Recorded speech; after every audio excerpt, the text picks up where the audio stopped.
Welcome back to another fabulous week of the starting lineup along with Kip Keefer. I'm Tony Curry. Top of the hour, LSU, Vanderbilt, a little bit later on, Ole Miss, Georgia. And then, of course, it is the third Saturday in October. That means Alabama, Tennessee, right here on ABC 3340 later on tonight. Very interesting ball game between the Volunteers and the Crimson Tide. They have not beaten Alabama at Bryant-Denny since 2003 and have not won back-to-back games since 2003, 2004. Can the Big Orange suck it tonight? They can suck it, yeah. but I don't think that's a positive comment. Yeah. I don't think at Bryant-Denny they have the defense to get it done. And also, I don't know how much their offense is going to travel. At Neyland, they put up the points. They had a pretty successful game at Mississippi State, but I'm not that high on this Tennessee team. Indiana is the third best team in college football. Now, 3 or 4 weeks in, you'd say, we get it. We're in week 8, brother. I mean, there's something to be said about it. But come on. Yeah, I know how much you love. I know how much you love Cignetti. The Big Ten is an embarrassment. It's horrible. Well, let's start right there. James Franklin, the number that got him fired was 4-21. He's 4-1, 4-21 against top 10 opponents in the top 10 in his career at Penn State. It got him fired this past week. Yeah, and what also got him fired was being 20-plus point favorites against UCLA and Northwestern and losing outright in both those games. It was time to cut the cord from James Franklin. What happened, though? You say it's time to cut the cord. We're talking about a guy who won a CFP game last year. He went 13-3 last year, has got Aller coming back, and, of course, he got banged up. I guess this Grunkmeyer kid's going to be taking his place, so he lost his quarterback, too. But this was a team that, I mean, on paper, it looked a lot like Clemson. You looked at them, and you're like, okay, everything's coming back. Everything looks good. Your double-digit wins. What happened? Well, first of all 3 teams I identified before the season that were in the top 4 all had suspect quarterbacks, and I included Drew Aller in that group. Mm-hmm. Even my own son on our other broadcast was saying, Drew Aller. I said, what has he done? Yeah. Show me. I said the same at Klubnik.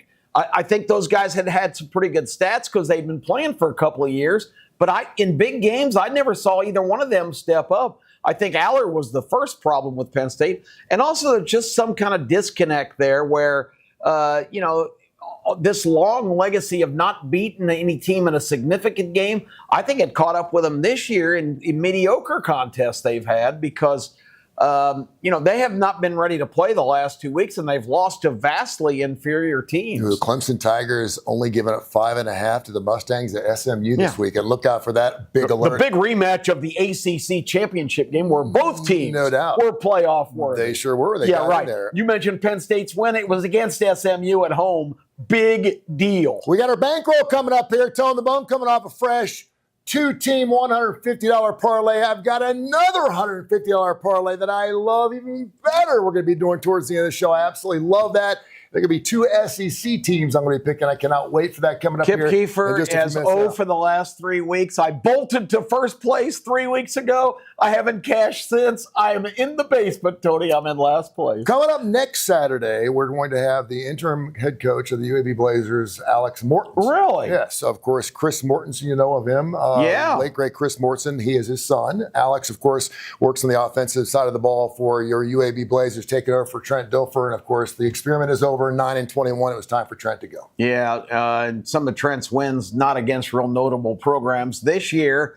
Alabama State and Akron, not exactly two victories, 2 against FAU, and then comes in and obviously loses to FAU in that game. And, of course, I think it was all on the wall when he lost to Army. Really like Trent. We had him on the show last year, but it just didn't work out. And, at some point you just have to say, the parachute's not opening and you're about to hit the ground. You gotta do something. Well, listen, this is a program that's had a winning record until Trent got there every year after 2017. We know what happened with Bill Clark, and we know that they can win 8 or 9 ball games. And of course, now you look at an AAC that's got some pretty good teams in it. It's not a one-bid league anymore.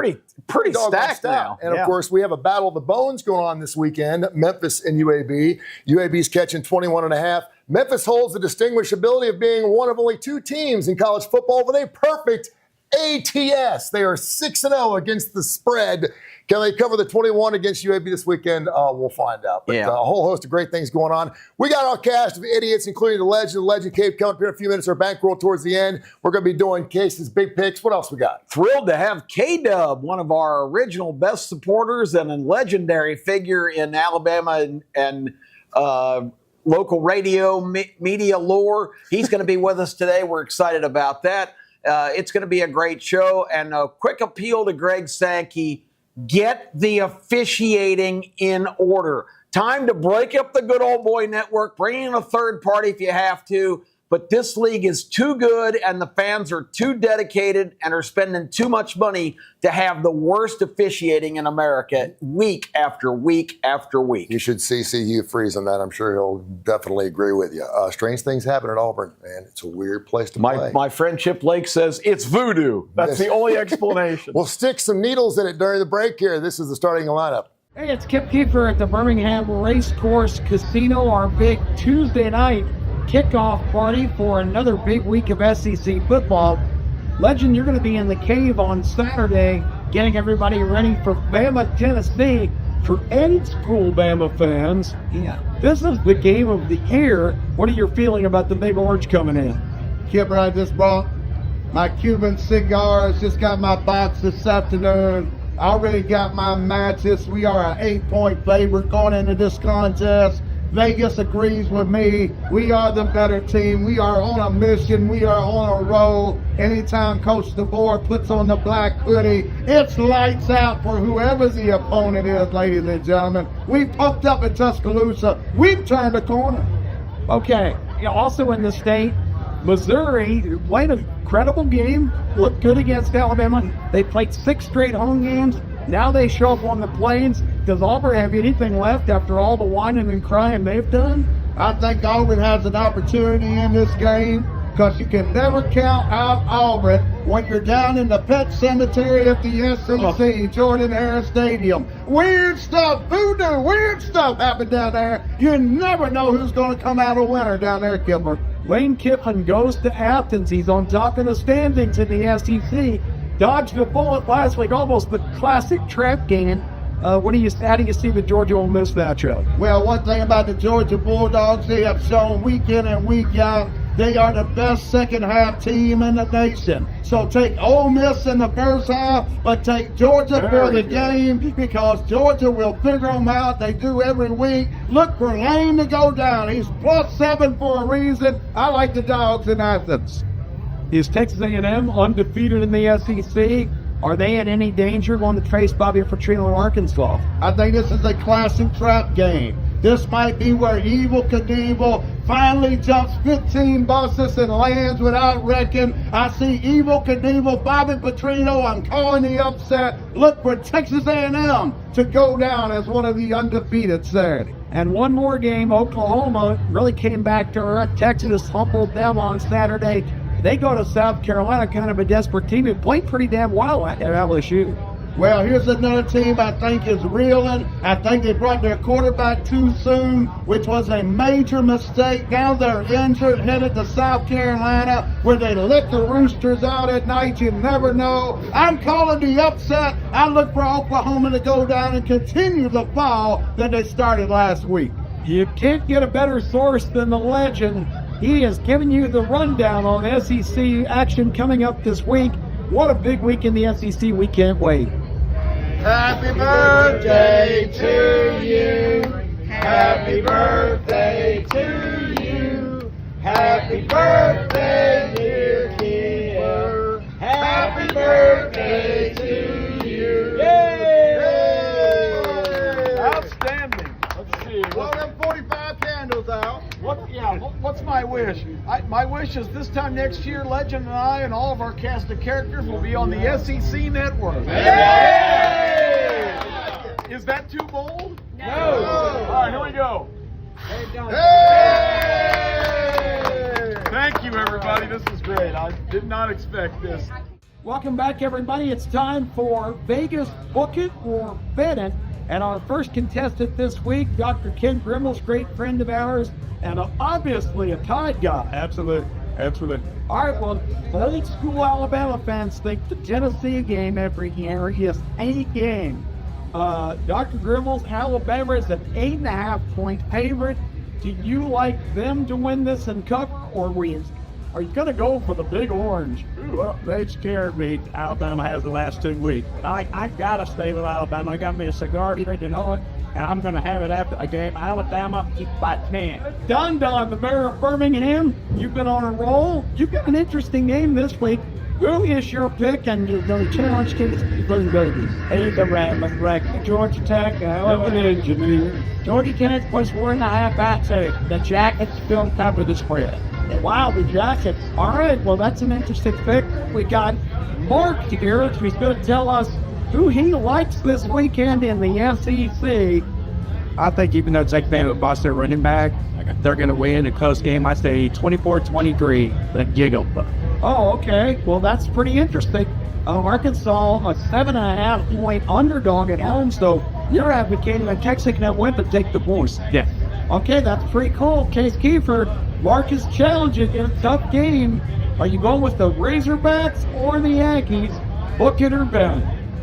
All right, another round of Book It or Bet It. I'm Case Keefer, and I believe I've won each of the last 2 times we've done this. However, I've won largely betting with you guys. I don't think I've had a single winning week on booking you guys' bets. I think I've had a couple 500, but let's give it another round today. See if I can finally beat up on you guys, because you have been getting the best of me so far this year. We're going to start with Dr. Kent, who, shocker, never would have thought someone would go with this one, but he's going with Alabama -8. Hosting Tennessee, and we're not going to get to the bad blood just yet, because I'm going to have to bet this with Dr. Kent. I just don't really trust Tennessee's defense. I thought this would be a little closer to 10, so not a huge delta there, but I really like the matchup for Ty Simpson, as accurate as he's looked going up against this kind of iffy pass defense. To me, 8 a little bit too short, so never even really crossed my mind to book this one. I will bet it with Dr. Kent. Next, let's get to a longtime participant, Don, who is going with Georgia Tech +1.5. Now, Don and I believe, cashed together the last pick he gave. However, the first one he beat up on me good, so he's up for me on the year. But let's have a rematch today. I will happily book this one. I like Duke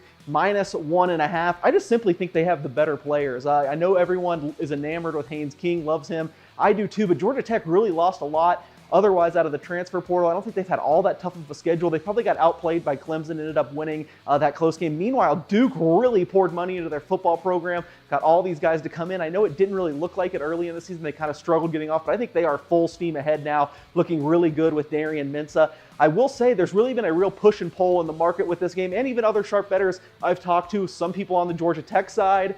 You saw that when Duke got as high as a 3-point favorite. It got a big buyback on Georgia Tech. However, there was that initial buy on Duke at -1.5, so kind of getting pulled in both directions, but I am strongly on the Duke side, so I will book your bet this time around. Don, finally, we will go to Mark, who is all in with the Bobby Petrinos +7.5. hosting Texas A&M. Now, if you watched the show last week, I loved Arkansas, one of my bankroll plays, and pretty easy, got there. I like the interim coach bump. However, this is where I have to pump the brakes. I lean Texas A&M this week. I know I'm not going to make any friends with this statement, but I actually think Texas A&M has been the best team in the SEC so far this year. I rate them a little bit higher than Alabama. Now, remember, I was banging the Alabama futures drums all offseason. I have Alabama to win the national championship, Alabama to win the SEC.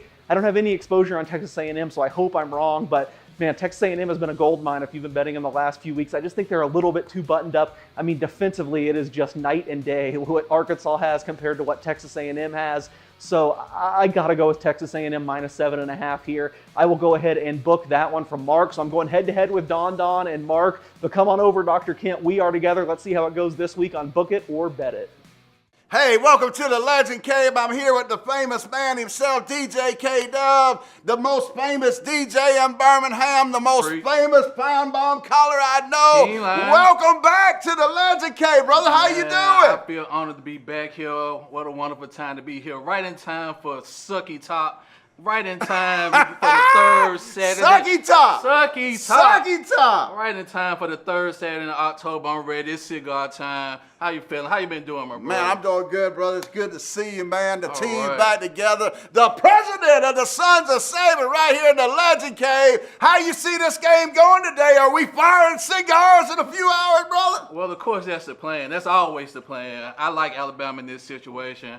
I think us being at home, Kalen the Boy Band needs to have that black hoodie on. Come on, put the black hoodie back on, Put Johnny the black Cash. hoodie on. Put Don't it play. on. It's time for the black hoodie to come out. We know we don't like Tennessee. Nothing about Nothing them. about Tennessee. They some That snitches. Inmate orange they wearing and They all some that haters. crap. I don't know what them folks ought to be in prison. I They don't even oughta know. be. Right there with Philip Farmer. What's the score today, brother? Give me Alabama 28, Tennessee not enough. Not enough. You heard that, Kalen DeBoer. Come out today in the black hoodie like Johnny Cash. Put him in the ring of fire, baby. Put him in the ring of fire. DJ K-Dub in the house. You got about 30 seconds. Give the Alabama fans the message, brother. Well, you know we don't like Tennessee. It's cigar time. I don't like the block tee. I don't like Philip Farmer. I don't like the checkerboard end zone. I don't like Smokey. I don't like anything about Tennessee. It's nothing about Tennessee as an Alabama fan that I feel appealing. So it's time to roll. This is a very important rivalry game, and we need to come out with some intensity. Fans, we need to show up. It's a 6:30 game, so you should have all the drink in you that you need by then to get the liquid courage up, and let's cheer on the Tide, and let's get this win today. Hey, Bear agrees with him. Remember, it's just a game. Don't be like the sons of Saban. Sports insane. I'm Terry Quillian, and in the Coach's Corner this week, we have Hugh Freeze. When Hugh was asked after the loss on Saturday night what happened because the team was so dominant in the first half and then just totally fell apart in the second half, he responded by saying, "I think it's very apparent that this team finds ways to lose." Well, you know what, Hugh? That's certainly true during your tenure. Hugh's track record so far is overall, he's 14-17. It gets worse. In the SEC, he's 5 for 14. And against top 25 opponents, Hugh's record is 1-11. Not great. So again, when Hugh is asked, what happened? What was the difference in the first and the second half? Hugh seemed totally befuddled. And he said, well, I just don't know. In the first half, we had a great game plan. We had all these plays drawn up and the players went out and they executed them perfectly. And then in the second half, we called those exact same plays and the players just couldn't execute them. Wow, Hugh, way to throw your players under the bus. I found that a little odd because against a team that is known for being great at making second half adjustments, Hugh, you went out and you called the exact same plays in the second half that you had called in the first half, and you were surprised they didn't work in the second half like they did in the first? Did you really not expect your opponent to make any second half adjustments? That seems a little bizarre. And then again, we're just going to blame the players for that. But Hugh wasn't finished throwing players under the bus because later over the weekend, he announced that senior captain running back Damari Alston was no longer with the team because he failed to meet the expectations and the standards for the Auburn football team. After Hugh said that, oh wow, players flooded Twitter, Instagram, TikTok, talking about how great Damari was, that they had elected him as a captain, how much they liked him and respected him. This forced Hugh to backtrack and say, well, he didn't really do anything that awful. Really, Hugh? What is it? Well, it turns out, looks like Damari Alston went to Hugh Freeze and asked to redshirt for the year. Now, to me, that looks like quitting on your teammates, which is not a very good look for a captain, but very different from the way Hugh made it sound in the beginning. So, when John Cohen was asked if Hugh Freeze was going to be replaced anytime soon, Cohen responded that that's not my expectation. I'll tell you what I think my expectation is if Hugh Freeze is not replaced before the January transfer portal opens, Damari Alston is not going to be the only player abandoning the Auburn ship. Auburn fans deserve better.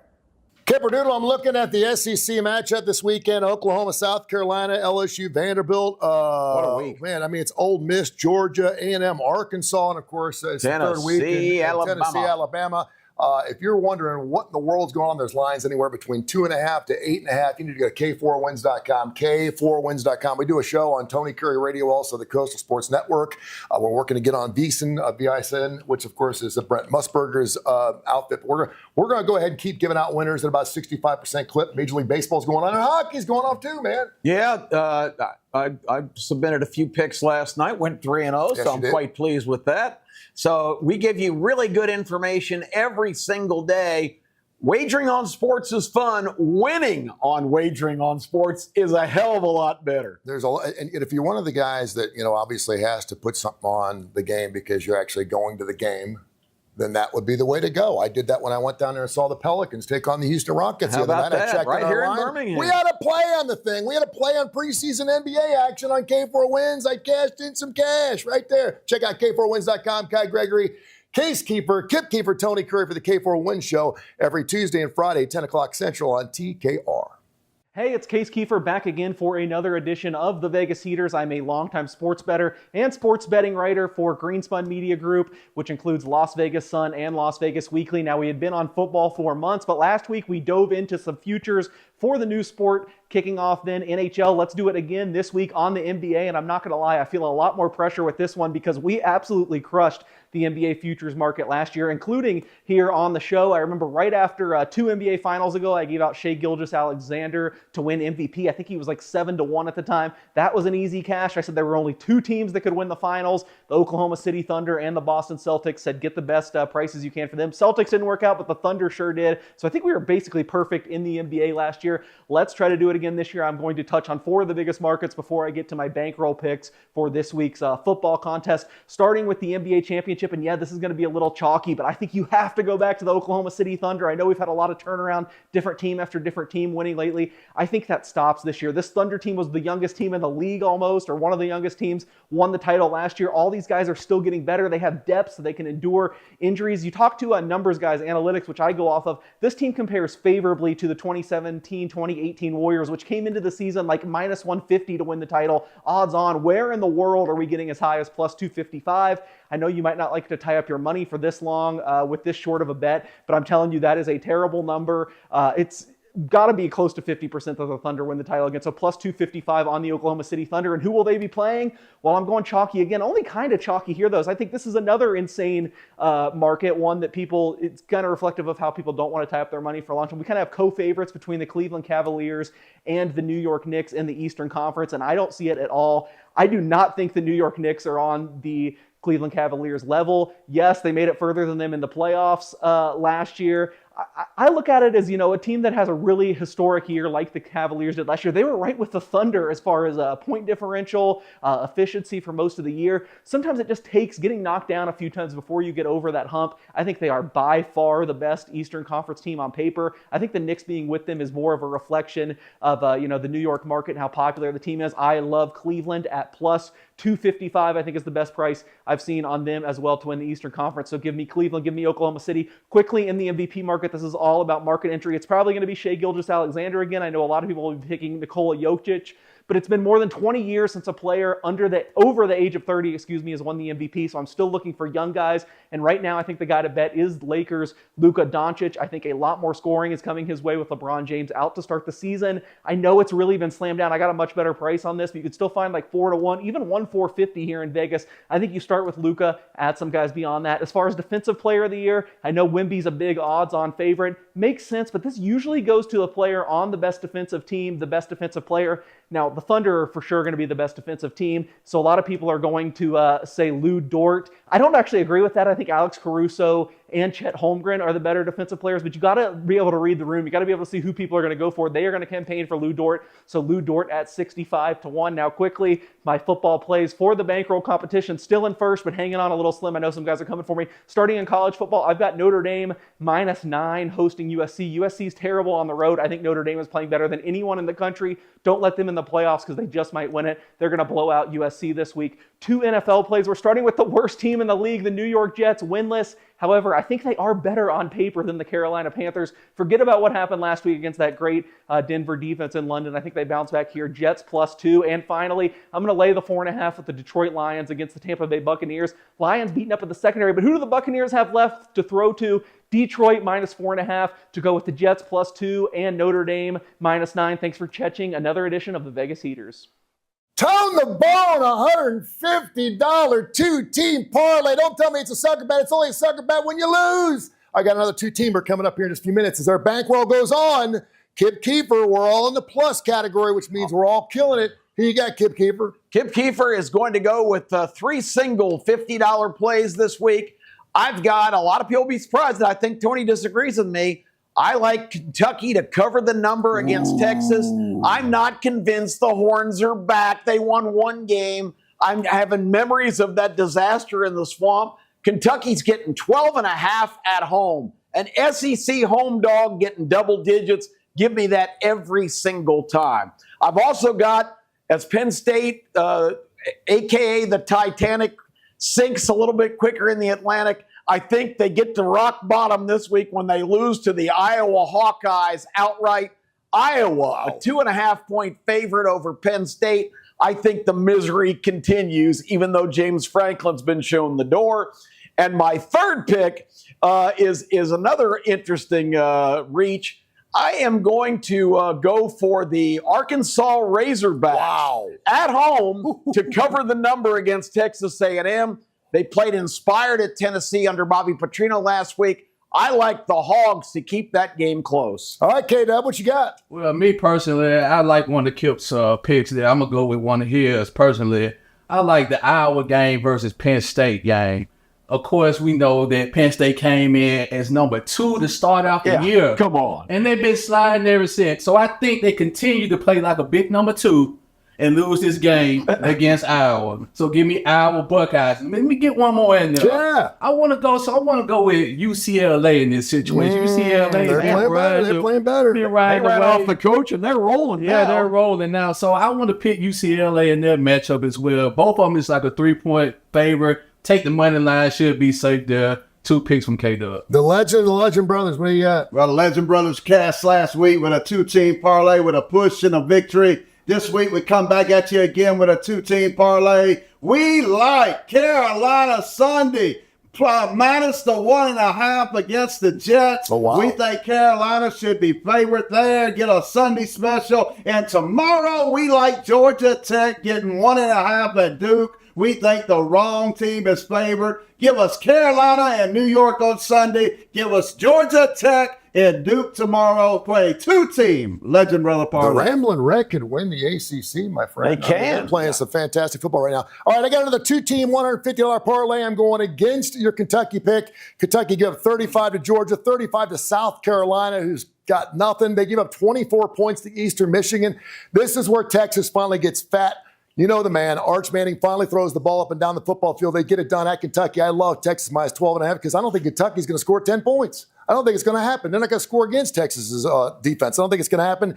And I love them fighting Irish. The last 4 games, it's one of those 4-game winning streak. They've given an average of 6.3 points per ball game. Toughest schedule in college football, number 2 right behind Alabama. They're only giving up 9.5 against the USC squad. It's 5-1 on the year, but hasn't played anybody. Just like Kip says, USC, you ain't missing nothing if you're missing West Coast football because they don't play anybody. Take Notre Dame minus the 9.5. Take Texas minus the 12.5. There's your $150 2-team parlay right here on the starting lineup. Go make some money this weekend. Get after it and come join us here. Top of the hour, more SEC football. We got a fantastic game coming up here. LSU, Vandy, Ole Miss, Georgia, and later on tonight. Vandy favored over LSU. Did anybody see that coming? How about that? Later on tonight, it's Tennessee and Alabama right here on ABC 33.4.